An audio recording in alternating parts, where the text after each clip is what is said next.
Buenas tardes. En este video vamos a ver el tema magnetización y susceptibilidad magnética. Antes de que se conociera la estructura atómica o molecular de la materia, Ampère propuso en 1820 un modelo de magnetismo en el cual la emanación y magnetización de los materiales era debida a corrientes eléctricas microscópicas dentro del material emanado, como se muestra aquí. O sea que un imán tenía en su interior corrientes microscópicas, ¿sí?, que eran como dipolos, ¿va?, que generaban un campo magnético que era la suma de todos los momentos dipolares de estas corrientes microscópicas. Actualmente, pues se sabe que esas corrientes circulares constituyen un modelo clásico para el movimiento orbital y de spin del electrón, ¿va?, como vimos en un video anterior, ¿va?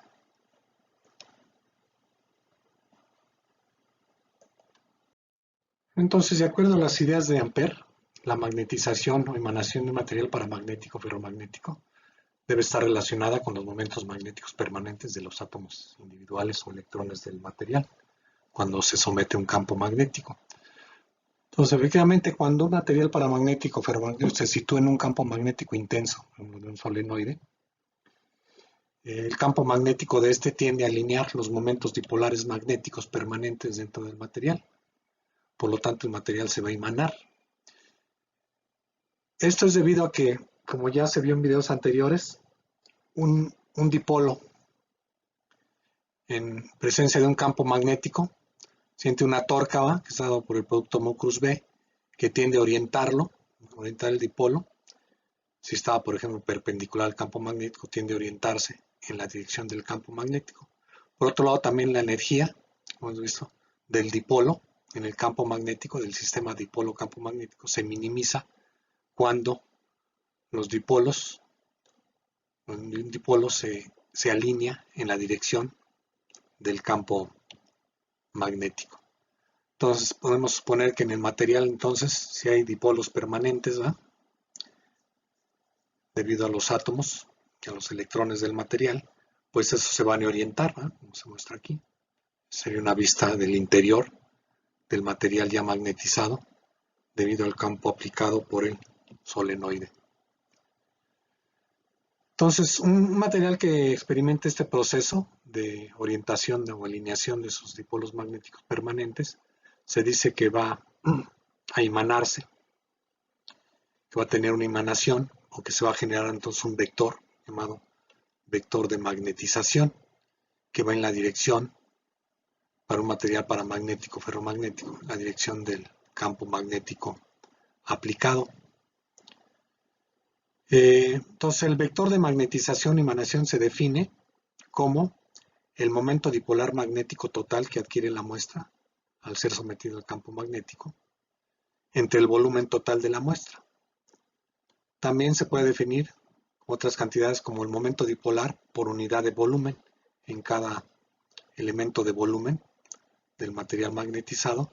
Vamos a tener una magnetización que es el momento magnético en ese volumen, momento dipolar magnético, entre el volumen de ese elemento diferencial, ¿no?, del material. Bueno, entonces el material, ya una vez que está magnetizado o emanado, es equivalente a un cilindro en donde tenemos corrientes circulares, corrientes atómicas circulares, con sus momentos magnéticos alineados a lo largo del eje del cilindro, ¿sí?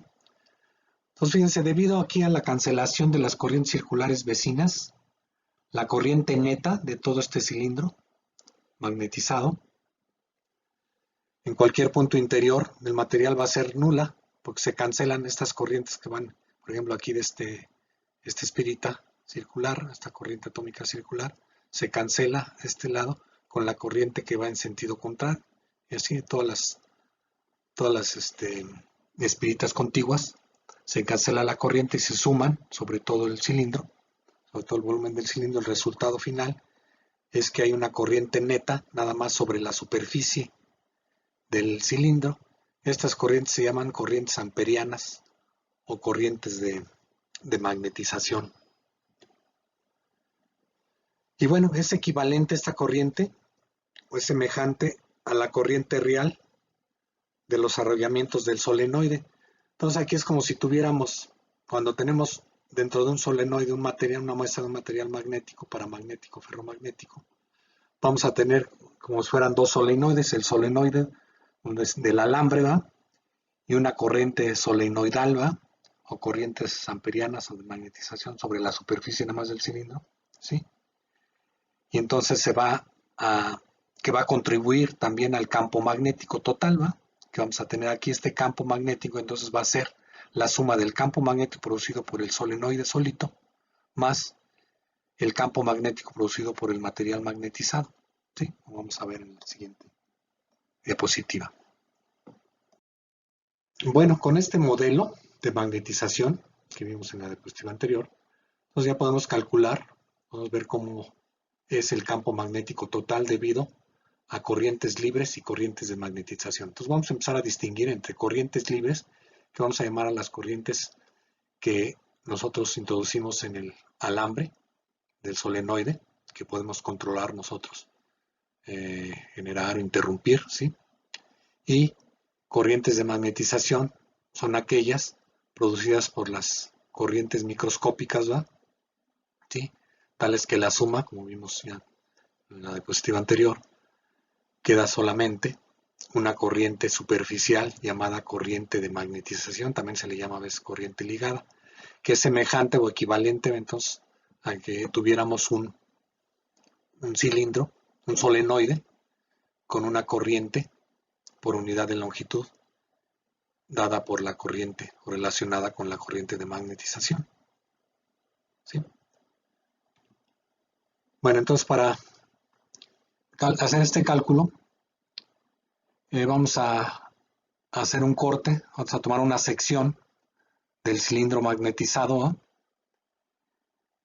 tomamos un disco, una sección transversal de área A y de espesor o longitud dl, ¿sí? Que bueno, tiene un volumen diferencial, ¿va? Que sería el área de la sección transversal de todo el material emanado por este espesor, ¿va? De diferencial de longitud. Entonces la corriente de magnetización en este pequeño tramo, en esta sección, es una corriente diferencial, ¿va? Vamos a notar por DI de magnetización. Por cierto, también se les llama a veces corrientes ligadas, ¿va? A estas corrientes porque están ligadas al material, nosotros no podemos controlar, ¿va? No podemos sacar ni meter esas corrientes ya están en el material, ¿va? Magnetizado, simplemente se orientaron, ¿va? Los dipolos a la hora de aplicar el campo magnético debido al solenoide. Entonces, la corriente entonces de emanación sobre la superficie del disco es de mag. Entonces ahora el módulo del momento dipolar magnético de este disco es el mismo que el de una corriente circular, como si fuera una espira de área A que transporta una corriente de de magnetización. Por lo tanto, el módulo del momento dipolar magnético va a ser un módulo diferencial, ¿va? Sería el área por DI, el diferencial de corriente de magnetización que tiene este tramo de cilindro.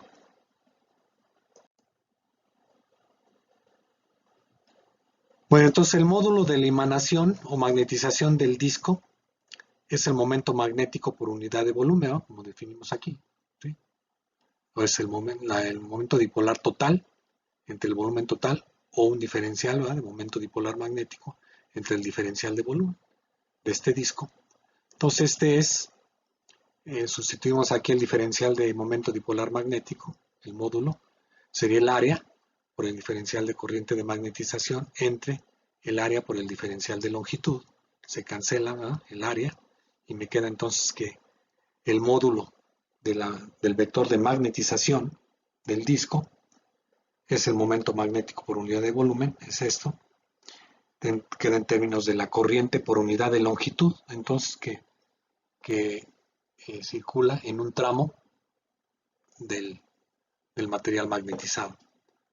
A eso se le llama entonces al módulo del vector de magnetización o emanación, la corriente amperiana por unidad de longitud. Que las unidades, ¿va? Pues de aquí se ve que las unidades de este vector son amperes sobre metaunidades de corriente entre unidades de longitud. Bueno, entonces continuamos aquí. El campo magnético entonces en el interior del solenoide debido a la emanación o magnetización del material magnético, ¿qué sería? Sería mu0, así como el campo magnético aplicado por el solenoide que tiene que ver con la corriente libre, como ya habíamos calculado para un solenoide ideal, ¿va? O muy largo, es mu0 por n por i y libre, y esto de aquí es la corriente por unidad de longitud, ¿va? Que circula en el solenoide. Pues aquí también el campo magnético producido por el material magnetizado, ¿sí? Sería igual a mu0 por la corriente por unidad de longitud, que es esto, pero esto es el vector, el módulo del vector de magnetización, y es en la dirección de el eje, ¿va? del cilindro. Que bueno, ya poniendo el módulo por este vector unitario en la dirección del eje del cilindro, pues me queda simplemente que el campo magnético producido por el material magnetizado es mu0 por la magnetización del material. ¿Sí? Y para un material paramagnético y ferromagnético va en la misma dirección que el campo magnético aplicado. El campo magnético total, entonces, producido tanto por la corriente libre, el solenoide, más la corriente de magnetización, ¿sí? Esta aquí en el cilindro emanado, pues es la suma de los campos magnéticos. Bueno, resumiendo, entonces podemos calcular el campo magnético en materia si conocemos la magnetización y también la susceptibilidad del material magnético bajo la aplicación de un campo magnético, ¿no? Entonces, cuando tenemos un solenoide, este produce un campo que llamamos el campo magnético aplicado, que es proporcional a la corriente libre, ¿sí? Pero vamos a tener también un campo de magnetización debido a las corrientes de magnetización, ¿va? Que se generan por la emanación del material. Ese campo de magnetización es igual a mu0, la permeabilidad del vacío, por el vector de magnetización, que está definido de esta manera, la magnetización por unidad de volumen, o es la corriente por unidad de longitud, ¿va? Que circula sobre la superficie del material magnetizado. Entonces el campo total, por el principio de superposición, va a ser el campo aplicado, producido por el solenoide debido a las corrientes libres, más el campo debido a la magnetización del material, sustituyendo lo que vale el campo magnético debido a la magnetización, que es proporcional a la magnetización, el mu0 por n, nos queda que el campo magnético, entonces, es la suma, ¿no? Del campo producido por las corrientes libres más el campo producido por la magnetización del material. Bueno, ahora en los materiales paramagnéticos y ferromagnéticos, como hemos visto de los experimentos, ¿va? Que se han realizado, la magnetización, el vector de magnetización es en la misma dirección que el campo magnético aplicado, ¿sí? Por eso siente una fuerza de atracción, ¿va? Un material paramagnético, y también los ferromagnéticos. En los materiales diamagnéticos, M es en dirección opuesta al campo magnético aplicado, ¿sí?